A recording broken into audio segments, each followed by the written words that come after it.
आप लोग प्रश्न करके और अच्छे मार्ग में चलकर आप हमें धन्य कर रहे हैं कि हम अपने को धन्य मानते हैं कि हमारे को निमित्त बनाकर भगवान हमारी समाज का सुधार करवा रहे हैं। भुवनेश गौतम जी।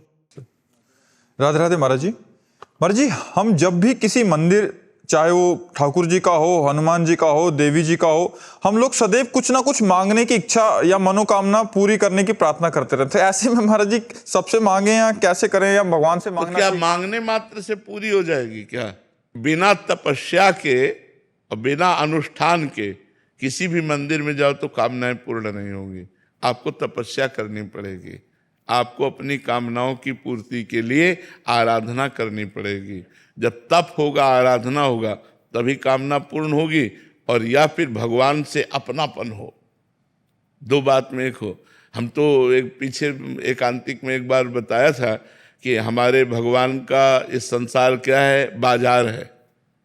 भगवान का बाजार है संसार, इसमें सब चीज है। आपको अगर खरीदना, जैसे हम बाजार जाएं, कोई दुकान में चीज खरीदें दुकान वाले से, तो पैसा होना चाहिए कि नहीं होना चाहिए? कि हमको जरा ये सामान देना, और पैसा नहीं तो सामान छीन ली जाएगी, नहीं छीन ले जाए। अच्छा, घर वाला पहुंचा और बोला सुनो यार 1 किलो चीनी दो जरा, तो 1 किलो चीनी तो देगा, लेकिन वो पैसा नहीं लेगा, क्योंकि घर वाला है, हिसाब भी नहीं है। थोड़ी देर बाद फिर आवे कि आधा किलो घी देना, तो या तो तुम घर वाले बनो भगवान के, और या फिर दाम।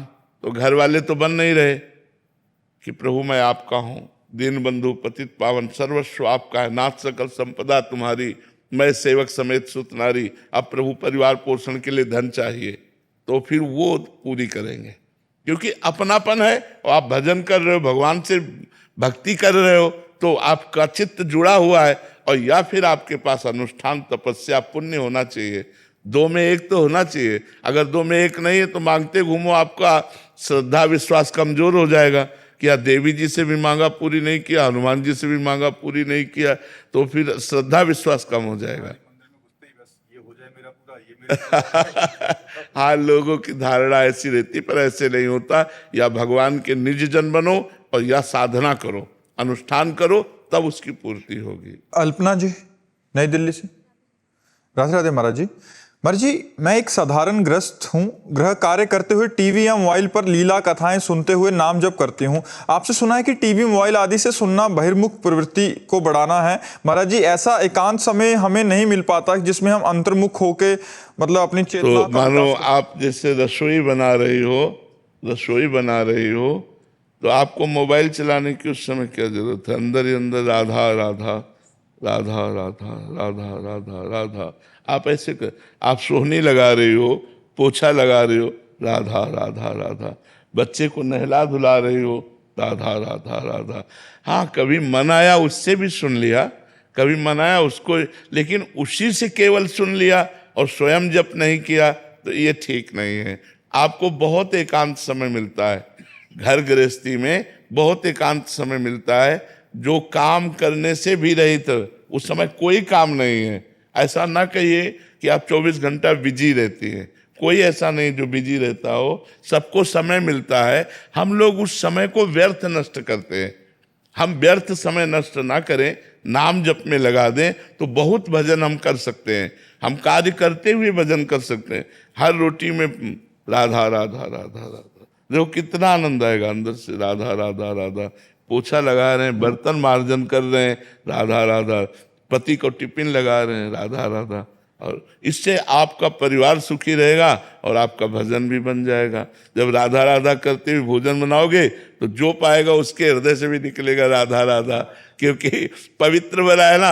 अच्छा, मन हमारा जैसे टीवी चल रहा है तो सांसारिक चिंतन भी कर सकता है, और राधा नाम जब करते हुए अगर संसारिक चिंतन करेगा तो डिलीट करता जाएगा, वो उसको नष्ट करता जाएगा।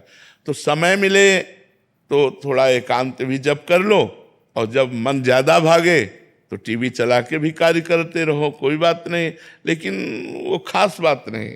खास बात है, आपके हृदय से निकल रहा है राधा राधा और आप काम कर रहे हो, ये बहुत जोर की बात। महाराज जी ऐसा गृह कार्यों में ऐसा कर सकते हैं जैसे, क्योंकि बहुत सारे गृहस्थी के कार्य होते हैं, तो ऐसे एकांतिक लगा दिया या सत्संग लगा दिया, साथ साथ नाम भी जप कर रहे हैं और साथ साथ भोजन भी बना रहे हैं और हाँ, सुन भी रहे हैं, अपने को जप करना ही है, बिना अपने जप किए बात नहीं बनेगी, अपने को जप करना है।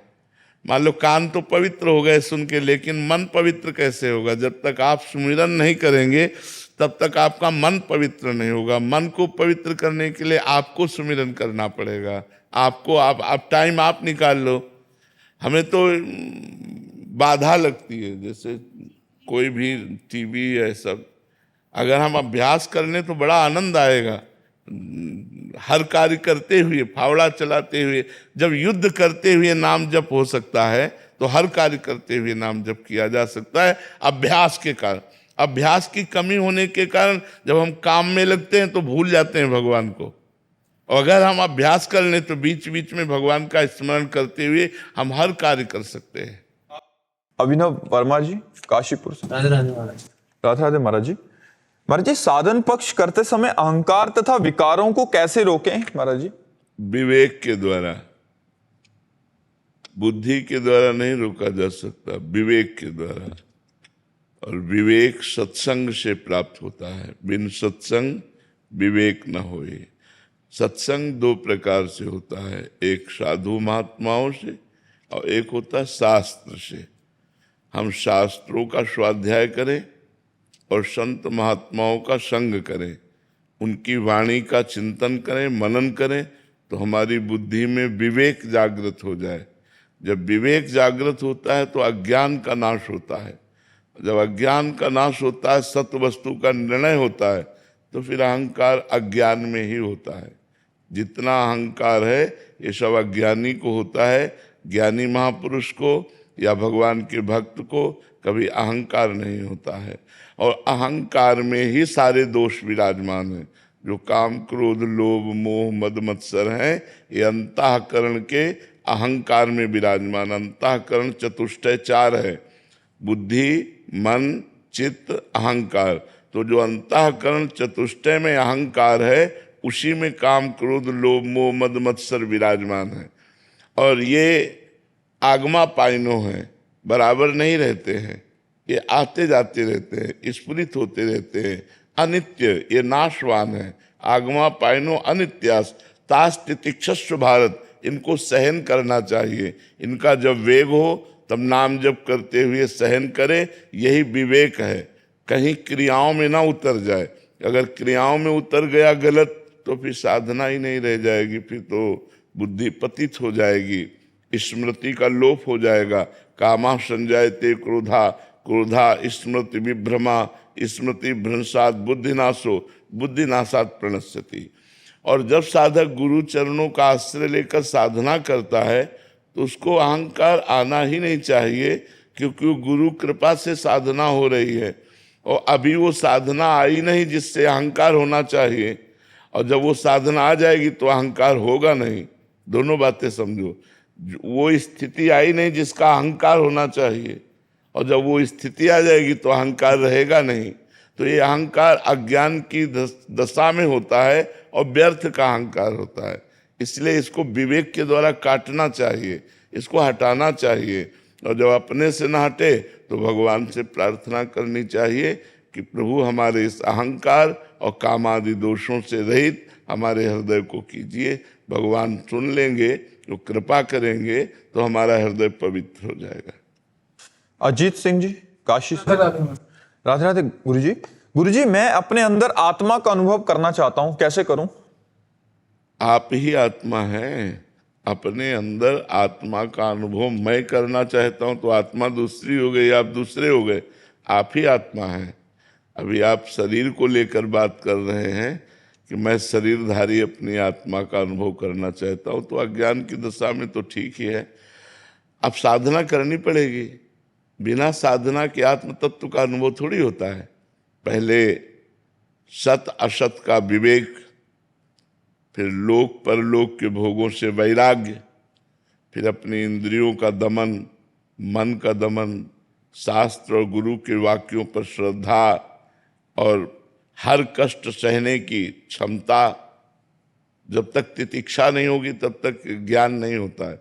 सहनशील, तो शम दम उपरति, भोगों से वैराग्य, तितिक्षा, घोर कष्ट को भी सहने की हिम्मत रखना, और समाधान, चित्त का परमात्मा में स्थित करना, और मुमुक्षुता, अब मैं मुक्त होना चाहता हूँ, अब मैं जन्म मरण के चक्कर में नहीं फंसना चाहता, मैं आत्मबोध प्राप्त करना चाहता हूँ।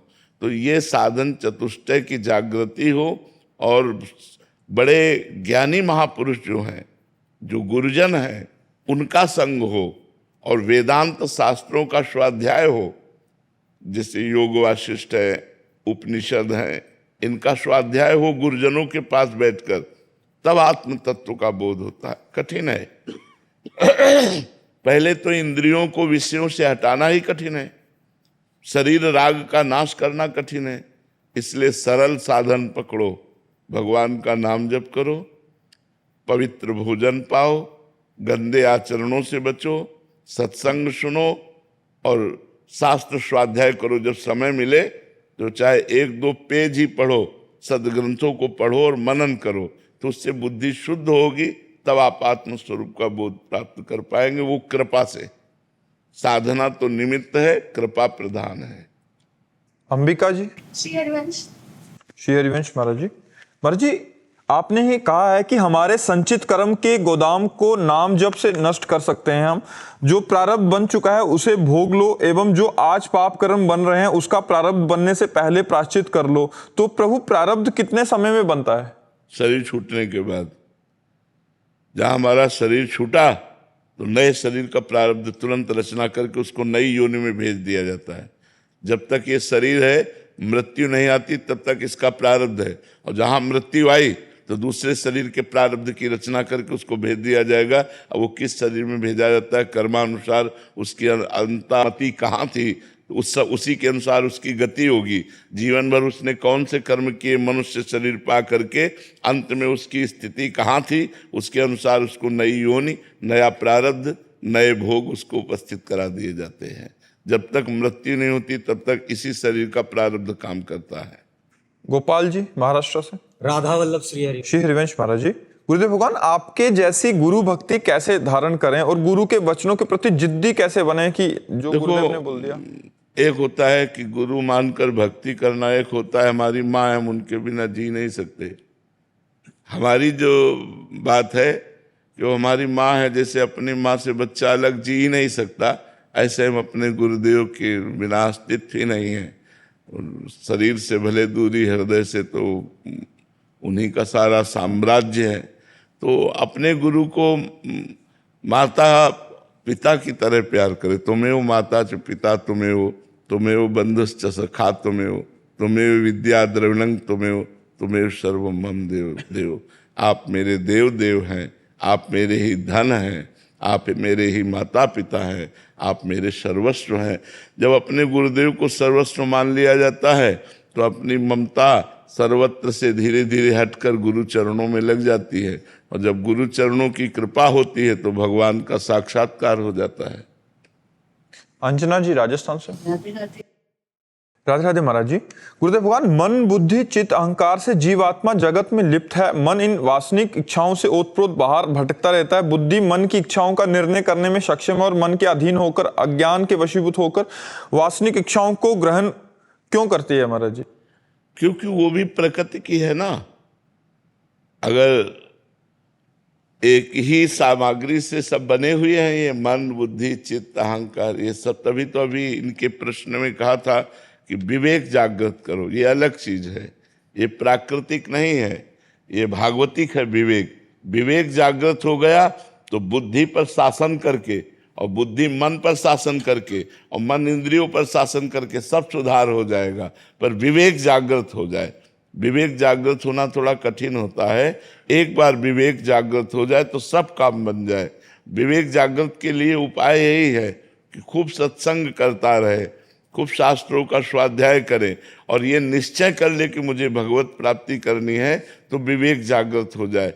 नहीं तो बुद्धि इतनी मन के अधीन हो चुकी है कि जो मन कहता है उसी में दस्तखत कर देती है, उसी में राजी हो जाती है।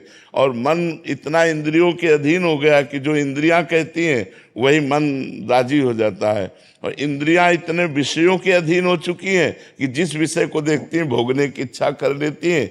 इसी से हमारा पूरा का पूरा जीवन इंद्रिय विलासिता में व्यतीत हो जाता है और परमात्मा तत्व का अनुभव नहीं होता। भजन बिना प्रेम नहीं होगा, प्रेम बिना विरह नहीं आएगी, विरह बिना मिलन नहीं कर पाता। हाँ, ध्रुवदास जी ने भी लिखा है, बिना महापुरुषों के संग के भजन नहीं होता, संग के बिना भजन नहीं होता, और बिना भजन नहीं प्रेम, बिना भजन के प्रेम नहीं होता, और प्रेम के बिना भगवान नहीं मिलते हैं। विरह की स्थिति नहीं बन रही है। तो हाँ, धीरे धीरे अभ्यास करो, धीरे धीरे अभ्यास करो, धैर्य पूर्वक। ये भजन का मार्ग धैर्य पूर्वक है, इसमें उकताना नहीं चाहिए, इसमें जल्दीबाजी नहीं करनी चाहिए। धीरे धीरे आराम से मन को प्रभु में बार बार लगाते रहो, बार बार लगाते रहो। जब ये प्रभु में, अरे बड़ा आनंद का मार्ग है, बड़ा सुख का मार्ग है। आनंद तो इसी में है।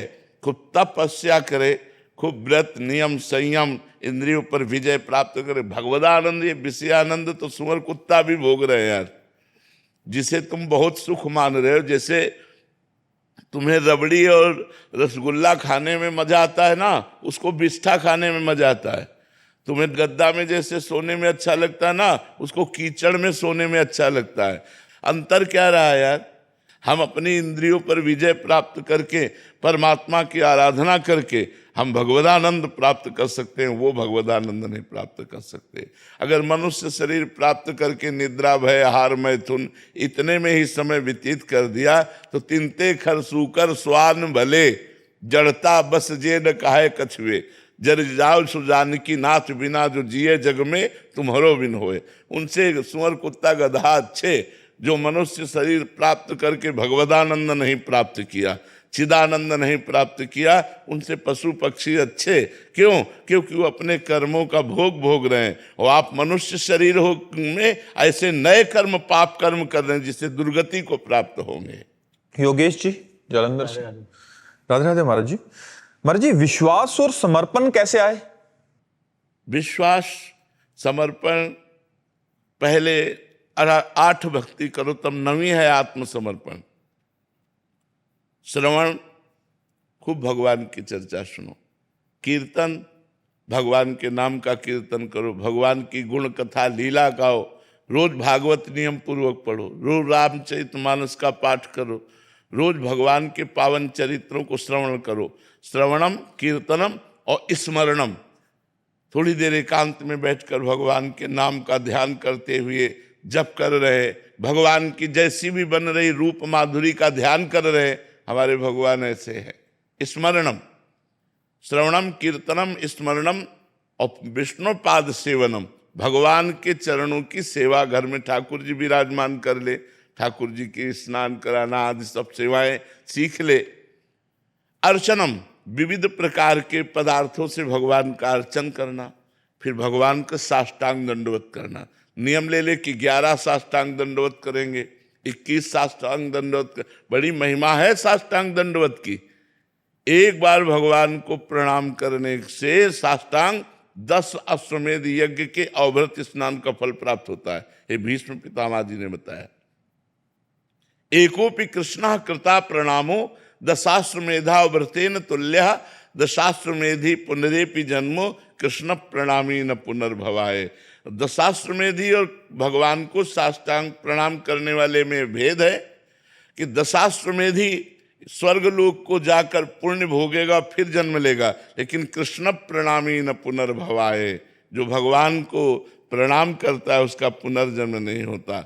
विष्णु पाद सेवनम, अर्चनम, वंदनम, भगवान की वंदना करे, साष्टांग दंडवत करे। और दास्यम, हर समय गर्व रखे कि मैं भगवान का दास हूँ। सख्यम, मेरे दोस्त भी भगवान है, मेरे मित्र भी भगवान है। तो ये जब हमारी नवधा भक्ति होती है तब 9वीं भक्ति आती है आत्मसमर्पणम। भगवान में समर्पण हो जाता है, और जब भगवान में समर्पण होता है तो हमको कदम कदम पर ही विश्वास दिलाया जाता है कि देखो मैं हूँ। भगवान ऐसा अनुभव कराते, देखो मैं तुम्हें देख रहा हूँ, देखो मैं तुम्हें संभाल रहा हूँ, देखो मैं तुम्हें बचा रहा हूँ, देखो मैं तुम्हारी कामनाओं की पूर्ति कर रहा हूं एक एक क्षण में।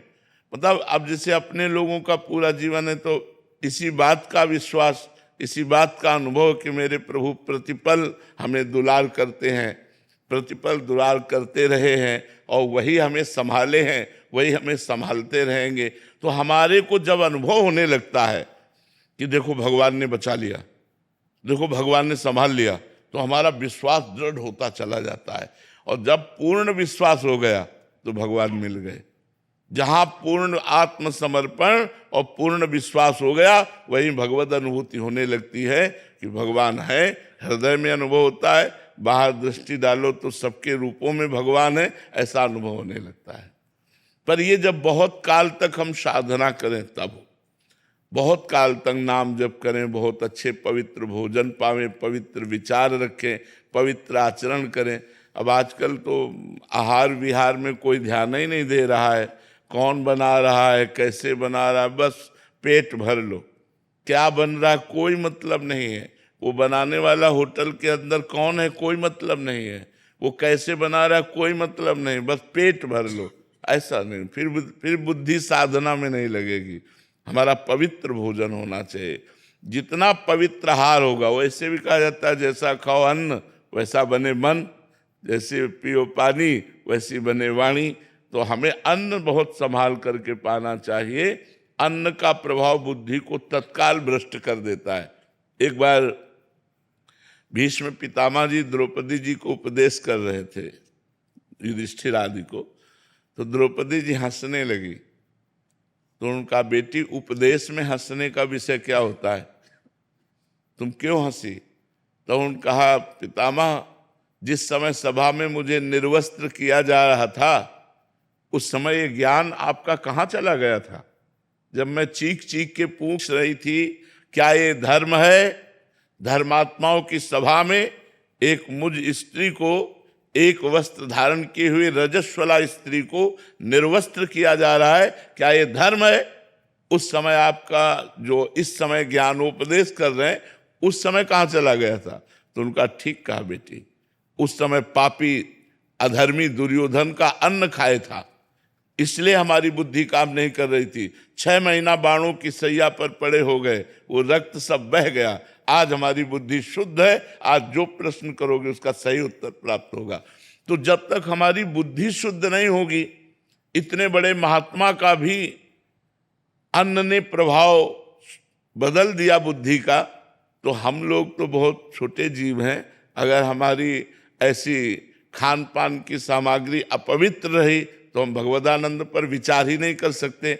हम तो धन्यवाद देते हैं आप लोगों को कि इस कलिकाल में, इस माया के प्रवाह में आप सत्संग सुनने आए हैं, आप अपने जीवन को अध्यात्म से जोड़ना चाहते हैं। ये भगवान की बड़ी कृपा है। नहीं ऐसा माया का प्रवाह, कलिकाल का प्रवाह चल रहा है कि बस खाओ पियो, रुपया कमाओ, भोग भोगो, इतना ही दिमाग में रह गया है। मरना है, यहाँ से जाना है, ये विचार ही नहीं रह गया। हमें अच्छे कर्म करके जाना है, हमें भजन करके जाना है, हमें भगवान को पाना है, ऐसे विचार ही नहीं रह गए हैं। इसलिए खूब नाम जप करो, कुछ न बन पावे तो बस नाम जप करो, इसी से सब ठीक हो जाएगा। कलिकाल में और साधनों को करना बड़ी कठिनता है और नाम जप की बड़ी कृपा है, इसलिए खूब नाम जप करो।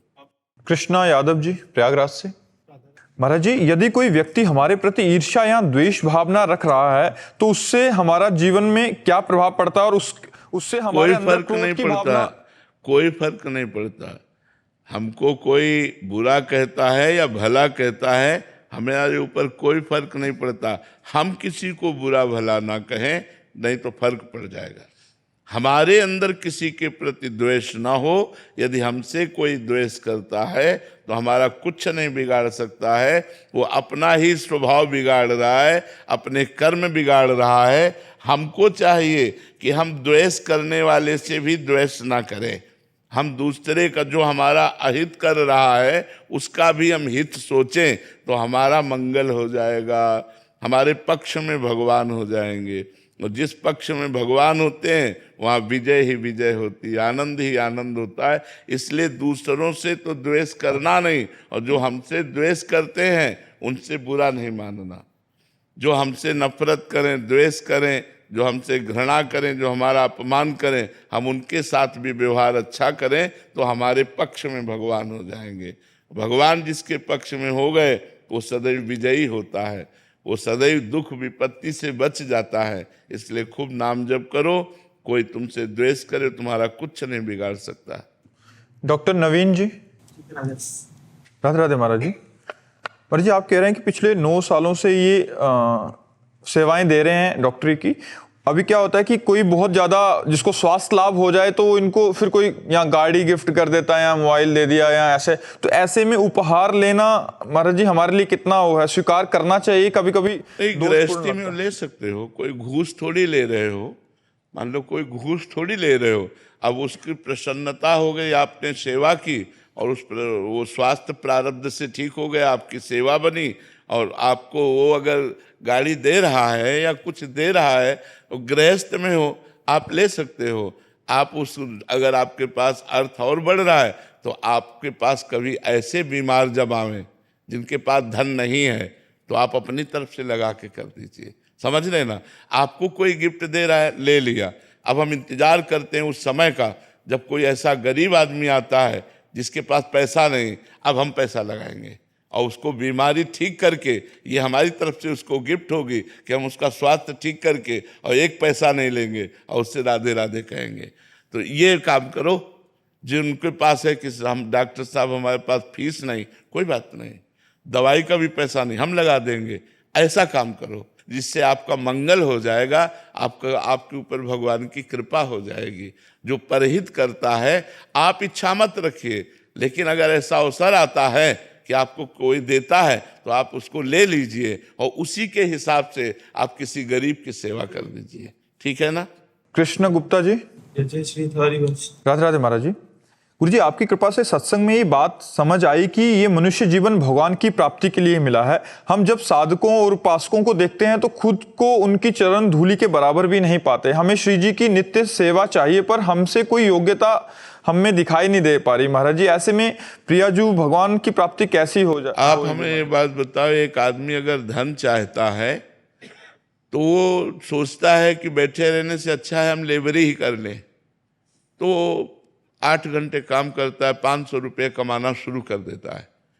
जब हमें धन की इच्छा होती है तो हमें मेहनत करना पड़ेगा, केवल इच्छा मात्र से पूर्ति नहीं होगी। तो हमें यदि परमात्मा प्राप्ति की इच्छा सुदृढ़ करनी है, परमात्मा प्राप्ति करनी, तो हमें साधना करना पड़ेगा। ये पक्की बात है कि हमसे कोई साधन बनेगा नहीं, तो ऐसी बात नहीं हम मानते।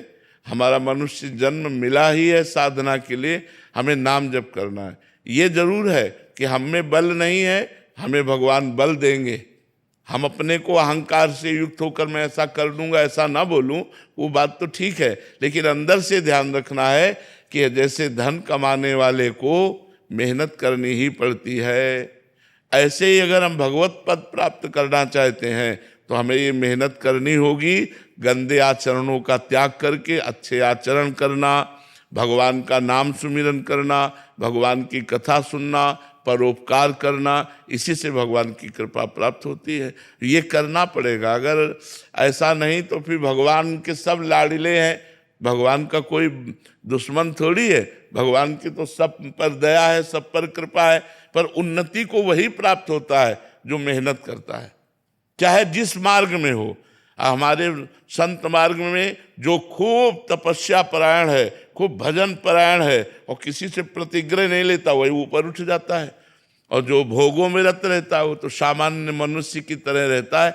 नहीं तो सही ढंग से तपस्या की जाए तो मनुष्य शरीर में रहते हुए भी भगवत भाव की प्राप्ति हो जाती है और लोग कहने लगते हैं तो साक्षात भगवान है।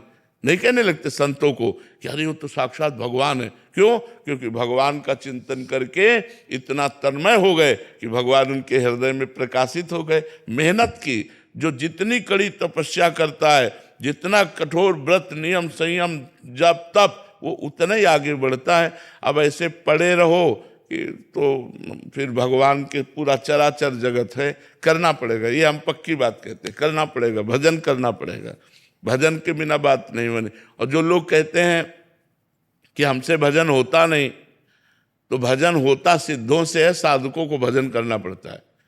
अब हम जब शुरुआत की थी तो अपने गुरु जी के 2 वर्ष बाद गुरु जी अंतर ध्यान हो गए थे, तो समाधि बनी थी। तो शाम तक तो सबके नजरों में रहते और इसके बाद एकांत समाधि के पास बैठ जाते रात्रि में, और बस श्याम सदाशिव श्याम सदाशिव श्याम सदाशिव श्याम सदाशिव श्याम 4-6 घंटे ऐसे ही जैसे हम कह रहे, 4 भन्न मच जाता दिमाग में एकदम, श्याम सदाशिव श्याम सदाशिव श्याम सदाशिव श्याम सदाशिव, ऐसे रटते रटते रटते रटते रटते। अब वो धीरे धीरे उपांश होने लगा, उपांश से मानसिक में पहुंच गए। अब वही मंत्र लगा लो, चाहे नाम जप कर लो, वही मानसिक जब चलने लगा तो आनंद की अनुभूति होने लगी।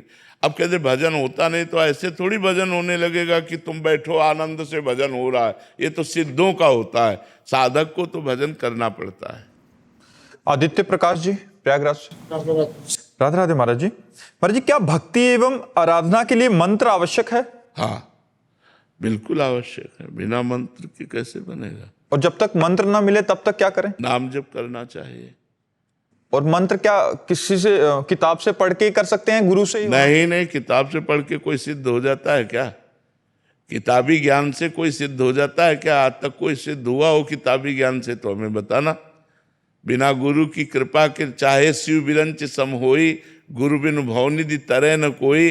गोस्वामी जी ने ऐसे थोड़ी लिख दिया है। बिना गुरु के प्राप्त हुए मंत्र से मायामल का नाशी नहीं होता, ज्ञान का नाशी नहीं होता। गुरु कृपा पात्र को ही माया छोड़ देती है, अपने आप छोड़ देती है। वो अपने आप माया मुक्त हो जाता है जिसके ऊपर गुरु की कृपा रहती है, जो गुरु का गुरु मंत्र लेकर के निरंतर। आप सोचो, हम आप मनुष्य हैं, जब भगवान श्री कृष्ण जी संदीपनी जी को गुरु मान करके उनसे शिक्षा दीक्षा ले रहे हैं, भगवान राम जी, गुरु वशिष्ठ जी, महामुनि विश्वामित्र जी, इनके चरणों की सेवा करके शिक्षा दीक्षा ले रहे हैं, तो हमको भगवान ने अवतार लेकर के शिक्षा दी है। जिनकी श्वासों से चारों वेदों का प्रादुर्भाव हुआ, वो भगवान किसी से पढ़े, ये आश्चर्य की बात। जाकी श्वास वेद श्रुति चारी, सो हरि पढ़े, ये अचरज भारी। वो हरि पढ़ रहे हैं, वो गुरु चरणों में बैठे हैं। हम लोग तो अज्ञानी जीव, हमको तो गुरु की जरूरत है ही, लेकिन जो स्वयं परब्रह्म परमात्मा है, उन्होंने भी गुरु बनाया, उन्होंने भी गुरु चरणों का आश्रय लिया। तो हमें चाहिए कि गुरु चरणों का हम आश्रय लें। हम बिना गुरु चरणों के आश्रय के बात बनेगी नहीं। सुरुचि जी, जालंधर से। राधे राधे महाराज जी। महाराज जी, हमें कैसे पता चले कि हमारा जन्म क्यों हुआ है? हमें बताइए कि आपका जन्म क्यों हुआ है। ये जानकारी अगर मिल जाए तो आप तत्परता पूर्वक उसका पालन करेंगे। कोशिश कर सकते हैं। हमारा जन्म हुआ है साधन धाम मोक्ष कर द्वारा, पाए न जे परलोक सम्हारा। हमारा जन्म हुआ है भगवान की प्राप्ति के लिए। भगवान ने कबहू का करि करुणा नर देही, देत ईश बिनु हेतु सनेही। बिना हेतु प्रेम करने वाले कृपा सिंधु भगवान ने मुझे जो मनुष्य शरीर दिया है, वो केवल भजन करके भगवान की प्राप्ति के लिए दिया। हम आकर के यहाँ रिश्ते नातों में फंस गए, भोगों में फंस गए और भूल गए कि हमारा कर्तव्य क्या है। हम अपने को स्त्री मान लिया, अपने को पुरुष मान लिया और इसी में व्यवहार करते हुए पूरा जीवन व्यतीत हो गया। अब हमारा जब अगला जन्म होगा तो मनुष्य जन्म नहीं होगा, फिर हमें योनियों में जाना पड़ेगा। 83,99,999 योनियाँ हैं, एक मनुष्य शरीर मिलाकर 84 लाख होते हैं। तो अन्य योनियों में क्या सुविधाएं हैं, अन्य योनियों में कितनी समस्याएं हैं, वो सब हमें भोगनी पड़ेंगी। मनुष्य शरीर में तो सुविधाएं हैं, हमें पीड़ा है तो हम अस्पताल जा सकते हैं, भूख लगी तो हम व्यक्त कर सकते हैं, प्यास लगी तो हमारे पास सुविधा है। लेकिन अन्य योनियों में बहुत सी ऐसी योनियां हैं, जंगलों में हैं, जो बहुत कष्ट पा रही। तो हमारा भगवान ने कष्ट देख करके हमको मनुष्य शरीर दे दिया कि चलो तुम 84 लाख योनियों से अपना उद्धार कर लो। लेकिन हम फिर वही भूल भुलैया में फंस गए, पति पुत्र परिवार इसका पालन पोषण, और बस फिर भगवान को भूल करके पूरा का पूरा जन्म फिर यूं व्यतीत हो गया। अब हमें फिर जाना पड़ेगा अन्य योनियों में। इसलिए अभी जो समय है उसे सार्थक कर लो। राधा राधा राधा, कृष्ण कृष्ण कृष्ण राम राम राम। जो नाम प्रिय हो नाम जप करो, और जो कर्म करो वो भगवान को समर्पित कर दो, और परिवार में सब में भगवान को देखने की चेष्टा करो। पुत्र रूप में भगवान ही है, क्योंकि उसके अंदर भगवान है। अब वो अंतर ध्यान हो जाए तो पुत्र से आप भी प्यार नहीं करेंगे, उसके शरीर को नष्ट करवा देंगे। पति का शरीर, पुत्र का शरीर, अपना शरीर, ये तभी तक प्यारा है जब तक इसमें भगवान है। तो अपने परिवार में भगवान देखें, अपने मोहल्ले में भगवान देखें, अपने गांव में भगवान देखें, अपने समाज में भगवान देखें, अपनी भावना बढ़ाते चले जाएं, और सारे जगत में जिस दिन भगवान को देख लिया उसी दिन मुक्त हो जाएंगे। सिय राम में सब जग जानी, करो प्रणाम जो निज पानी। तो आप समझ पा रहे ना, आपका जन्म क्यों हुआ है? भगवान की प्राप्ति के लिए हुआ है। प्रोफेसर संजय माथुर जी, जर्मनी से। राधे राधे महाराज जी। महाराज जी, मैं पिछले 32 वर्षों से जर्मनी में कार्यरत हूँ। 2 वर्ष पूर्व आपके दर्शन का लाभ प्राप्त हुआ एवं जीवन में राधा नाम का प्रवेश हुआ। महाराज जी, तभी से कर्म भाव परिवर्तित हो गया। कर्म सेवा तो वही है, किंतु मन में कर्म के प्रति एक खिन्नता सी, एक उदासीनता से आ गई। जिन कार्यों को करने में उत्साह होता था, संतुष्टि होती थी, अब समय चुराने का मन होता है कि भजन में लगाएं। किसका है?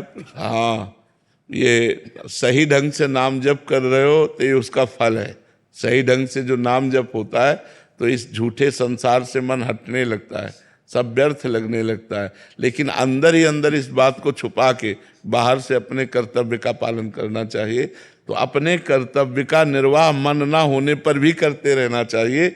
यही सच्चा भजन का फल है कि हमारा मन कहीं किसी कार्य में, किसी पद प्रतिष्ठा में, किसी भोग में अच्छा न लगे, उसे वो जाए ना, उसे रुचे ना, कोई चाह न रह जाए।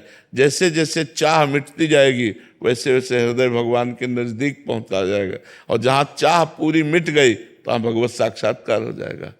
सकल कामनाहीन जे राम भगति रस लीन। जिनकी सारी कामनाएं नष्ट हो गई हैं वो भगवान के प्रेम में डूब गए हैं। हम तो धन्यवाद देते हैं कि आप जर्मनी में रह करके नाम जप करके ऐसा भाव प्राप्त कर रहे हैं। बहुत उत्तम बात है, बढ़ते रहिए और इस भाव को दबाते रहिए। अंदर जितनी आग अंदर दबती जाएगी उतनी भस्म करती जाएगी वासनाओं को। जो दुर्वासना हमारे मन में जमा है ना, वो सब नष्ट होती जाएगी, वो मन निर्मल हो जाएगा। और निर्मल मन जन सो मोहि पावा। जहाँ मन निर्मल हुआ भगवान का साक्षात्कार हो गया। बस नाम पकड़ लो, बस ऐसे ही नाम जपते रहो। रिक्की जी, दिल्ली से। राधे राधे महाराज जी। महाराज जी, आपके श्रीमुख से सुना है कि जब हम जैसे साधक जो गृहस्थ आश्रम में है, यदि निष्ठापूर्वक साधना करें तो वो स्वयं को तार सकते हैं। महाराज जी, अपने प्रियजनों को आपकी दिव्य वाणी के वीडियो साझा करके मैं आपके निर्देशित मार्ग पर चलने के लिए प्रेरित करता हूं। महाराज जी, ये कार्य आध्यात्मिक उन्नति के लिए मेरे लिए कल्याणकारी सिद्ध होगा। हाँ, क्या अच्छा, मतलब इसको मैं परिवर्तित हाँ, अच्छा है। परिवार और मित्रजनों में सद्भावनाएं बांटनी चाहिए। जो हम जैसे हमें जो प्रिय लगा खान पान की चीज तो सोचते हैं 250 ग्राम ले लेते हैं, अपने घर वालों को ले चलते हैं, अपने दोस्तों को पवाएंगे, बहुत अच्छा लगा। ऐसे ही हम सत्संग में आए, हमें जो प्रिय लगा वो हम अपने परिवार को, अपने मित्रों में साझा करें कि आज हमने सुना, ऐसा ऐसा सुना। तो समस्त दुखों के नाश का एकमात्र उपाय प्रभु का नाम है। यार तुम भी जपा करो। परिवार के जनों को हम ऐसा प्रेरित कर सकते हैं, मित्रों को प्रेरित कर सकते हैं, सत्संग सुना सकते हैं। ये अध्यात्म में लगाने से उनका मन अगर थोड़ा भी लगेगा तो आपको उसका पुण्य मिलेगा कि आपका मन और अधिक भगवान में लगने लगेगा। इसलिए ऐसा करना चाहिए। दूसरों को नाम जप में लगाना चाहिए, गंदी आदतों से बचाना चाहिए। जैसे मित्र है कि अगर वो शराब पीता है, मांस खाता है, तो उसको अपने प्यार का बल रख करके कि आप छोड़ दीजिए। आप देखिएगा कितने सुखी हो जाएंगे यदि आप नाम जप करेंगे और ये गंदे भोजन छोड़ देंगे, गंदा पेय पदार्थ छोड़ देंगे, तो आपका जीवन सार्थक होगा। ऐसा करना चाहिए। एक दूसरे को उपदेश देकर सही मार्ग पर लाना चाहिए। स्वयं चले और दूसरों का भी कल्याण करे। महाराज जी, कुछ दिन तो ऐसा चलता है, ठीक रहता है। एक साधक आए थे, वो बोल रहे थे कि अभी बहुत सारे जने जुड़ गए और मुझे एक अहंकार सा होने लग गया कि मैं कुछ हूँ। तो वो सत्संग, गुरुजी कहते हैं, वो सत्संग अभी सही नहीं कर रहे हैं। अगर सत्संग सही करें तो जैसे गुरुजी ने सेवा दी हमें, तो हम तो नौकर हैं, जो कुछ हो रहा है वो गुरु जी की कृपा से हो रहा है। मान लो इतने लोगों को आनंद प्राप्त हो रहा है तो गुरु जी की कृपा से हो रहा है, उसमें मेरे को क्या अहंकार करना है। गुरु जी वाणी में बैठ के बुलवा देते हैं और लोगों को लाभ मिलता है, ऐसा भाव रखा जाता है। सब प्रणाम करते हैं। हाँ, तो वो प्रणाम गुरु जी को किया जा रहा है, ऐसी भावना करे। मेरे में तो कोई अपने को तृण से नीच समझे और चाहे लाखों लोग प्रणाम करें तो कोई फर्क नहीं पड़ता। वो इष्ट को प्रणाम हो रहा है, वो गुरु को प्रणाम हो रहा है। अगर हम अहंकार कर लेंगे तब तो फिर स्वयं गिर गए, फिर तो ठीक नहीं रहेगा। अहंकार ना होने पावे ये जरूर ध्यान रखें। इसमें दोष है, ये दोष है, पक्का दोष है। जब हम दूसरों को उपदेश देते हैं और दूसरे हमारे कथनानुसार चलते हैं और हमारी कोई अच्छी स्थिति होती नहीं है तो लगने लगता है कि मैं इनसे श्रेष्ठ हूँ, ऐसा भाव नहीं आना चाहिए। ये आना चाहिए कि गुरु जी की बड़ी कृपा है, भगवान की बड़ी कृपा है कि उनके वचनों से दसियों लोग लग गए। क्योंकि वचन तुम्हारे थोड़ी है, वचन तो गुरुदेव के हैं, वचन तो प्रभु के हैं। ऐसे चलना चाहिए। अहंकार को विवेक के द्वारा काटना चाहिए। जब अहंकार आवे तो विवेक के द्वारा काटना चाहिए कि ये मेरी बात थोड़ी है, ये तो संतों की बात है, ये तो शास्त्रों की बात है जिससे लोगों का कल्याण हो रहा है। मेरी क्या, मेरी स्वयं की थोड़ी कोई उपज है। ये तो हमने सुना और उनसे कहा तो उनकी बात से कल्याण हो रहा है। और जो आपको लोग प्रणाम करें तो वो मेरे को नहीं, मेरे गुरुदेव को प्रणाम कर रहे हैं। क्योंकि मेरे अंदर जो राधा नाम आया, मेरे अंदर जो सद्ज्ञान आया वो गुरुदेव का दिया हुआ है, तो सब गुरुदेव को प्रणाम समझ। तो जितना प्रणाम नमस्कार मिले वो गुरुदेव को समर्पित करे। जितनी अध्यात्म उन्नति हो वो गुरु कृपा से हो रही, ऐसा भाव रखे। कभी अहंकार न करे, नहीं तो फिर मार्ग रुक जाएगा, फिर पतन की तरफ चलने लगेगा। हार्दिक चौहान जी। श्री हरिवंश महाराज। श्री हरिवंश महाराज जी। महाराज जी, हरिवंश महाप्रभु का साक्षात दर्शन के लिए राधा नाम जप करूं या हरिवंश नाम जप करूं? राधा नाम जप से हो जाए, राधा नाम जप से। गोपी गुप्ता जी, नई दिल्ली से। राधे राधे महाराज जी। महाराज जी, क्यों ऐसा होता है कि जब मुझे किसी चीज, करियर या पैसा, कोई इंसान की सबसे ज्यादा जरूरत होती है तभी वो नहीं मिलता, और जब बाद में मिलता है तो उतनी खुशी भी नहीं होती? बाद में वो खुशी पहले जैसी खुशी कैसे? प्रारब्ध, प्रारब्ध, यही एक शब्द है, प्रारब्ध।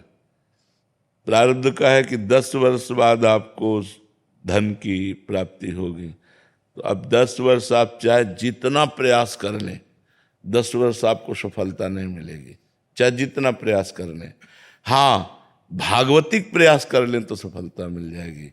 भागवतिक प्रयास जैसे भगवान का नाम जप है और भागवतिक अनुष्ठान है, गजेंद्र मोक्ष का पाठ है, बहुत से ऐसे भागवतिक अनुष्ठान हैं जिनके अनुष्ठान करने से हमारी विपत्ति दूर हो सकती है, हमारी समस्या का समाधान हो सकता है।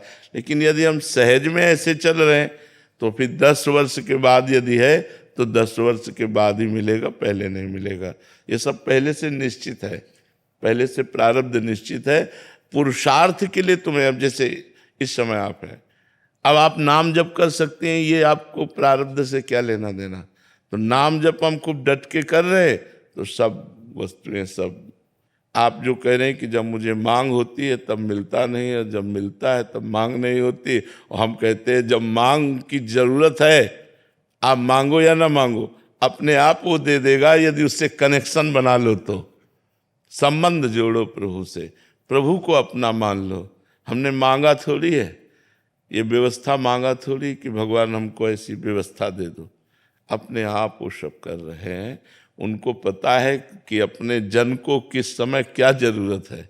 मुझे लगता है भगवान की शरण में आया जाए और भगवान का नाम जप किया जाए तो प्रारब्ध हमको परास्त नहीं कर पाएगा। मतलब भगवान का भरोसा, हम तुम्हें पक्की बात कहते, भगवान का भरोसा और भगवान का आश्रय ये सब ठीक कर देगा। अगर भगवान से विमुख हो तो फिर प्रारब्ध तो फिर देख लो मिट्टिया मेट कर ही रहा है। सारे संसार को सुख दुख के चक्र में फंसाकर समय को नष्ट कर रहा है। मृत्यु नजदीक आ जाती है, दुर्लभ मानव शरीर छूट जाता है, फिर अन्य योनियों में हम भटकते रहते हैं। हमें न भजन करने का अधिकार मिलता है, न क्रियमाण कर्म करने का अधिकार मिलता है, केवल भोग भोगते रहते हैं। जी। प्रेमिला जी, नोएडा से। श्री हरिवंश महाराज जी।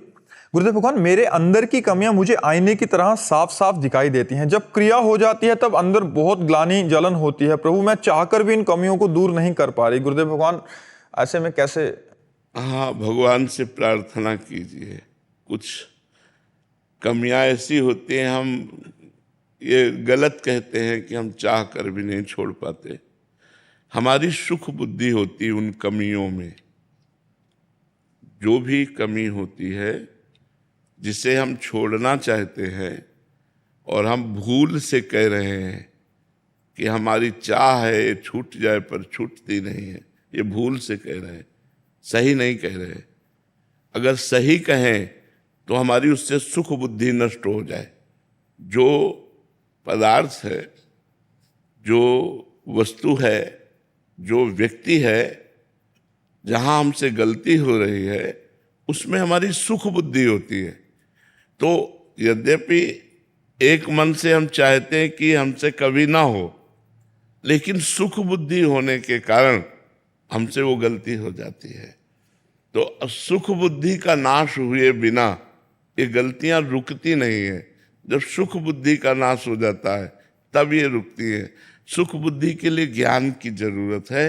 ज्ञान ही वैराग्य दिलाएगा, और ज्ञान के लिए भजन की जरूरत है।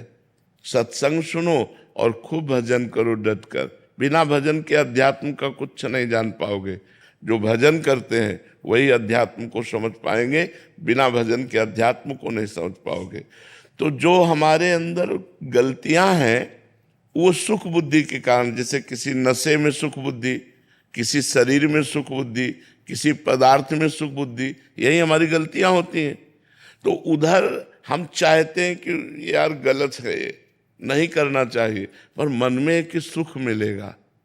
जहां ये बात बैठ गई कि सुख मिलेगा तो ना चाहते हुए भी हमको बरबस करना पड़ेगा, क्योंकि सुख बुद्धि वहां हमारी है। तो जब ज्ञान हो जाए तो सुख बुद्धि नष्ट हो जाए। देखो, जब ज्ञान हो जाता है तो घृणा हो जाती है अंदर से, वैराग्य ना। जैसे उल्टी है ना, बमन, बमन कोई खाना चाहेगा क्या? उल्टी जिसे कहते हैं। ऐसे ही कोई गंदे भोगों को नहीं भोगने की इच्छा होती जब भगवान के द्वारा ज्ञान प्राप्त हो जाता है। रमा विलास राम अनुरागी तजत बमन जिम जन बड़भागी।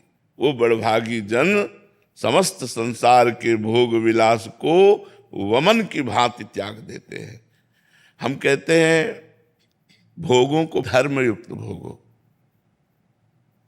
धर्म से कमाए हुए धन से विषयों का सेवन करो, अपने पति से अनुराग करो, वही तुम्हें परमार्थ पथ पे खड़ा कर देगा। अब पर पुरुष से या पर स्त्री से और बेईमानी का धन और मनमानी आचरण, तब तो नरक जाना पड़ेगा, फिर दुर्गति होगी। पति वंचक परिपति रति करई, रो रो नरक कोटि सत परई। वो सैकड़ों वर्षों तक, कल्पों तक वो रो नरक को भोगती है। जो स्त्री अपने पति को छल करके, पति से छलावा करके पर पुरुष, ऐसे ही जो पुरुष अपनी पत्नी से छल करके दूसरी स्त्री के साथ, ऐसी दुर्गति उसकी होती है। जो शास्त्रों में कानून लिखा है उसका दंड आपको मिलेगा, अभी मानो या ना मानो। तो ऐसे ही हमें चाहिए कि मन को डराना भी चाहिए कि अगर हमसे पाप हो गया तो हमें नरक जाना पड़ेगा, अगर हमसे कानून के खिलाफ कोई कार्य बन गया तो हमें जेल जाना पड़ेगा, हमारा जीवन बर्बाद हो जाएगा। नहीं नहीं नहीं, मन को डरा करके, समझा कर, बुझा करके कहाँ कितनी बार भोगोगे? भोग कर देख लो, वही नया चाव कि इससे नहीं इससे भोगो, ऐसे नहीं ऐसे भोगो, ये कब तक चलेगा? नहीं नहीं नहीं, मुझे एक वो सुख चाहिए जो अविनाशी है, जिसका कभी नाश नहीं होता। वो सुख चाहिए जो बढ़ने वाला है, जिसमें दुख नहीं है। इसलिए विचार पूर्वक भजन करते हुए ज्ञान के द्वारा असत भोगों का त्याग करके भगवान की तरफ बढ़ो, इसी में शांति मिलेगी। गंदे भोगों में कभी शांति सुख नहीं मिलता है। योगानंद शर्मा जी, चित्रकूट से। राधे राधे महाराज जी। महाराज जी, कंचन कामनी के प्रति जो महत्व बुद्धि बनी रहती है, साधक उसका नाश कैसे करे महाराज जी? यही महत्व बुद्धि जब प्रभु में होती है, भगवान में होती है, परमात्मा में होती है, तो ये नष्ट हो जाती है। जब तक परमात्मा में महत्व बुद्धि नहीं होती तब तक भोगों में महत्व बुद्धि बनी रहती है। कंचन का खास महत्व नहीं है, कंचन से भोग मिलते हैं। कंचन मतलब अर्थ होता है, अर्थ से भोग मिलते हैं इसलिए महत्व है। भोग प्रधान बात है, प्रधान बात भोग है। भोग इंद्रियों से भोगा जाता है, और इंद्रियां और मन ये भोगों में इतना रत है कि भगवान की तरफ चलना ही नहीं चाहते हैं। मना कष्टान इंद्रियाणि प्रकृति स्थान कर सती। तो जो हमारे अंदर की ममता है, आसक्ति है, राग है, ये ऊर्ध्वगामी न होकर अधोगामी हो गया। अब हमको प्रयास करना, मनुष्य जन्म साधन धाम, मोक्ष कर द्वारा पाए न जे परलोक संभारा। ये हमें साधना करने के लिए मनुष्य जन्म मिला है। यदि हम संयम पूर्वक आहार करें, सबसे पहली साधना की भूमिका आहार पर टिकी हुई है। पवित्र आहार और थोड़ा आहार, सूक्ष्म आहार, दबा के खूब ऐसे अच्छे अच्छे पदार्थ भोजन को साधक। शरीर का मांस बढ़ेगा, वजन बढ़ेगा, भजन नहीं बढ़ेगा। और जब तक भजन नहीं बढ़ेगा तब तक आप इंद्रिय और मन पर विजय नहीं प्राप्त कर सकते। तो जब हम भगवान की लीला कथा सुनते हैं, भगवान के प्रेमी संतों का संग करते हैं और स्वयं शास्त्रों का स्वाध्याय करते हैं, तो धीरे धीरे हमारी बुद्धि में महत्व बुद्धि भगवान की तरफ होने लगती है।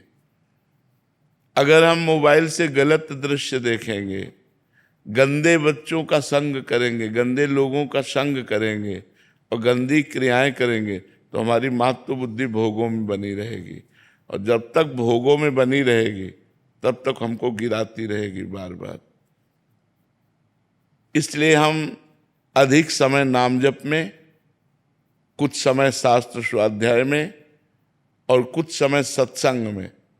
रोज हम संतों के पास नहीं पहुंच पाते तो मोबाइल है, मोबाइल से सत्संग चयन करो महापुरुषों के, साधारण मनोरंजन वाले नहीं, महापुरुषों के वचनों को श्रवण करो और श्रवण करके मनन करो और उसके अनुसार फिर देखो कि आपकी चित्तवृत्ति प्रभु में कितनी लग रही है और संसार में कितनी लग रही है।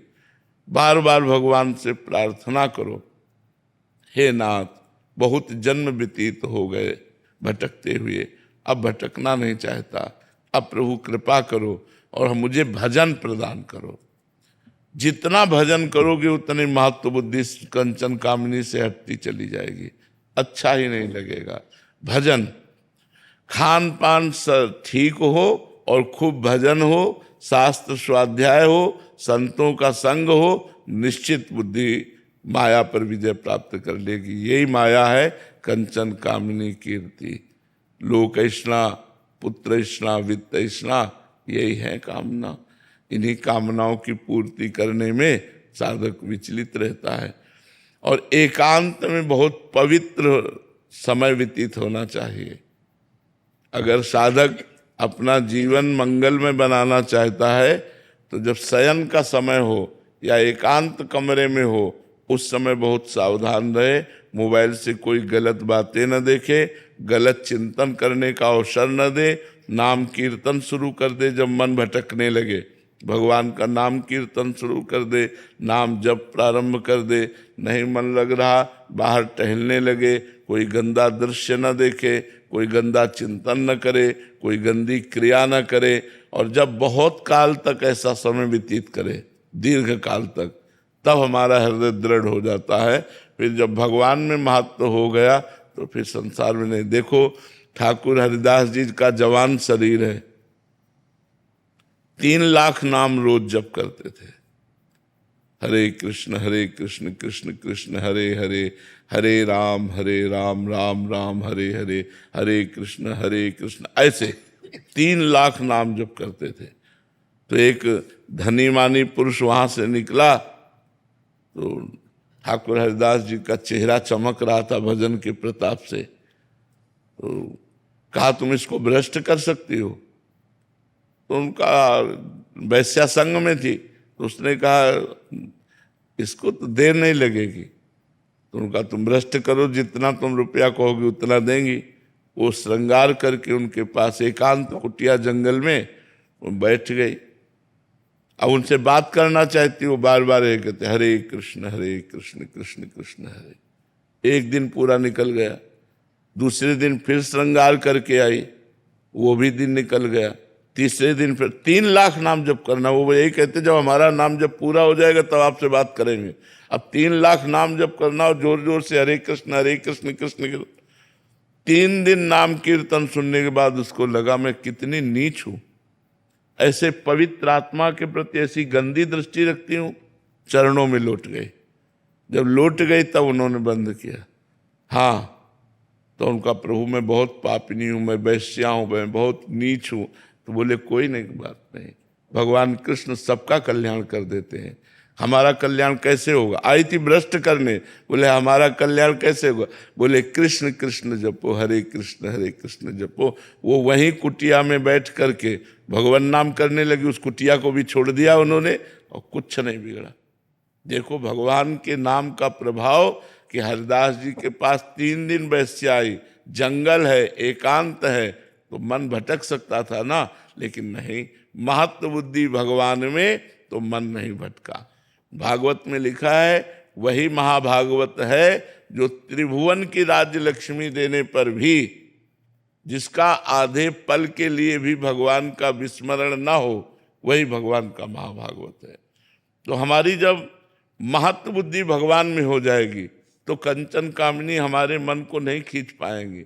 और जब तक भगवान की शरणागति, भगवान में महत्व बुद्धि नहीं होती तो रमैया के दुल्हिल लूटे बाजार कबीरदास जी ने गाया है कि रमैया की दुल्हिल लूटे बाजार। भगवान की दुल्हन ये माया है ना, मायापति भगवान है ना, बोले बाजार खुले चौड़े में सबको गिरा रही है। रमैया के दुल्हन लूटे बाजार, कोई खिलवाड़ थोड़ी है। बचा वही सीम की चाप सके को तासु, बड़ रखवार रमापति जासु। जिसके भगवान रखवाले वही बच पाता है, नहीं तो रमैया के दुल्हन लूटे बाजार। बहुत विचित्र खेल भगवान की माया का है। हम लोग शीतला माता की स्थापना के लिए कागड़ा गए थे बैंगलोर से। उसकी स्थापना के लिए गुरुदेव श्री रविशंकर जी की आई थी। अभी वापस यात्रा में जा रहे हैं, तो हमारे लिए वेदागमा के आचार्य हैं, कुछ सूत्र आपके सामने चैंट करना चाहेंगे। सुना दो। ओम श्री गुरुभ्यो नमः। हरि ओम। त्वं जगन्माता शीतले त्वं जगत्पिता, शीतले त्वं जगद्धात्री, शीतलाजै नमो नमः। गुरुदेव के लिए कोई संदेश? गुरुदेव के लिए क्यों संदेश कह रहे हैं? क्या संदेश? महापुरुष जन तो जगत कल्याण के लिए ही है, जगत मंगल कर रहे हैं। भगवान का चिंतन चाहे नाम से, चाहे रूप से, चाहे लीला से, चाहे ध्यान से, जैसे भी करे वो जगत मंगल करने वाला होता है। प्रत्येक मनुष्य शरीर को जो हम प्राप्त किए हुए हैं, हमारा कर्तव्य है कि हम भगवान का भजन करते हुए जो हमें कर्तव्य कर्म मिला है उसे सच्चाई से करते हुए, भगवान की पूजा मानते हुए हम एक एक श्वास सत्य में, धर्म में, भगवान में व्यतीत करें। हमारा व्यर्थ समय न जाए। अव्यर्थ कालत्वम, जो मनुष्य जीवन की श्रेष्ठता है वो अव्यर्थ कालत्वम। हमारा एक भी मिनट व्यर्थ न जाए। अगर हम शास्त्र स्वाध्याय सत्संग के द्वारा अपनी बुद्धि को पवित्र करके परमात्मा में स्थित कर पाए तो मनुष्य जीवन का लक्ष्य पूर्ण हुआ। अगर नहीं कर पाए तो अधूरा रह गया। इसलिए संत महात्मा तो लगे ही हैं, जीवों को आकर्षित करके भगवान में लगाने का काम तो कर ही रहे हैं जी।